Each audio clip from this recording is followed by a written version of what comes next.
Bismillahirrahmanirrahim. Assalamualaikum warahmatullahi wabarakatuh. InsyaAllah hari ini saya akan membentangkan tajuk tugasan saya, iaitu perbandingan konsep ketuhanan antara agama Islam dan agama Kristian dalam konteks pemikiran kontemporari. Ingin memperkenalkan diri saya dahulu, iaitu saya Nur Fatihah Nazirah binti Kamarul Zaman, nombor matrik 072105. Kita masuk kepada topik pengenalan. Pengenalan agama Islam merupakan salah satu agama utama, iaitu berasal dari wahyu Allah Subhanahu Wa Taala kepada Nabi Muhammad sallallahu alaihi wasallam melalui malaikat Jibril. Sejarah Islam bermula sekitar 7 abad yang lalu di Jazirah Arab, khususnya di kota Mekah. Nabi Muhammad SAW diutuskan sebagai Rasul terakhir yang menyampaikan ajaran tauhid dan petunjuk kehidupan yang menyeru manusia agar menyembah Allah dan menjalankan kehidupan berlandaskan akhlak mulia. Berbeza pula daripada agama Kristian yang bermula pada sekitar 2000 tahun yang lalu di wilayah Timur Tengah, khususnya di kawasan Palestin. Sejarah Kristian bermula dari ajaran Nabi Isa atau Yesus Kristus yang boleh dipercayai sebagai anak Allah oleh penganutnya. Ajaran Yesus menyebabkan konsep kasih sayang, pengampunan dan keselamatan melalui iman kepada Allah, kepada Tuhan mereka lah. Kita akan masuk pula kepada sejarah Islam. Sejarah Islam adalah merupakan salah satu agama utama di dunia yang berasal dari wahyu Allah lah. Macam tadilah kita ni. Pada awalnya dakwah Islam menghadapi penentangan dari kaum Quraisy di Mekah. Tetapi berkat usaha dan pengorbanan Nabi serta para pengikutnya, agama ini berkembang pesat.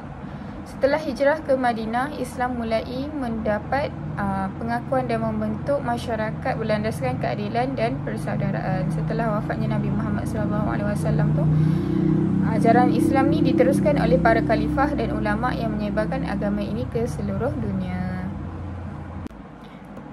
Bagi agama Kristian pula, selepas kewafatan dan kebangkitan Yesus, pengikutnya mula menyebarkan ajaran tersebut ke seluruh dunia, terutama melalui usaha rasul-rasul seperti Paulus.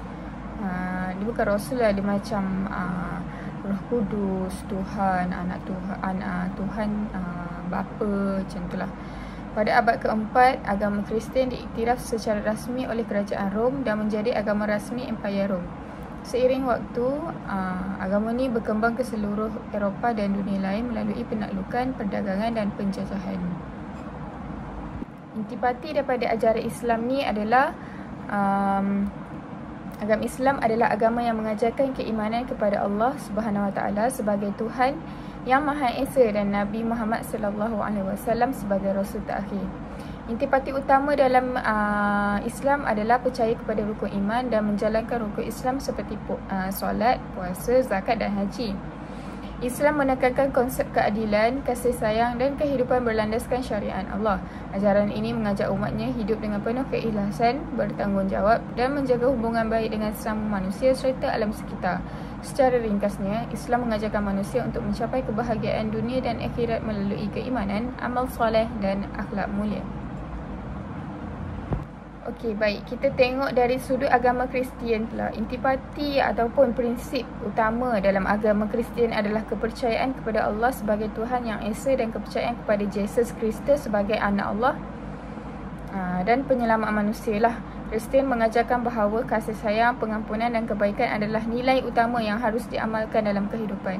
Penganut Kristian percaya bahawa melalui pengorbanan Yesus di kayu salib, manusia dapat memperoleh keselamatan dan hidup kekal. Selain itu, mereka juga mengamalkan ajaran untuk hidup dengan penuh kasih sayang terhadap sesama dan mengikuti ajaran Alkitab sebagai panduan hidup. Prinsip-prinsip ini membantu umat Kristian menjalani kehidupan yang bermakna dan beriman kepada Tuhan mereka lah, Roh Kudus, Tuhan Bapa, Tuhan Anak, itulah.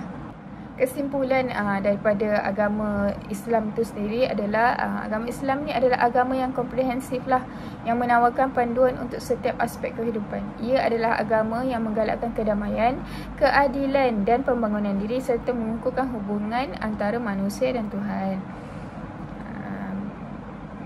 Berbeza pula dengan agama Kristian yang mana agama ini menekankan kasih, pengampunan dan pengharapan lah melalui iman kepada Yesus Kristus dan mengikuti ajarannya. Umat Kristian ni berusaha untuk menjalani kehidupan yang bermakna, berkhidmat kepada Tuhan dan sesama manusia.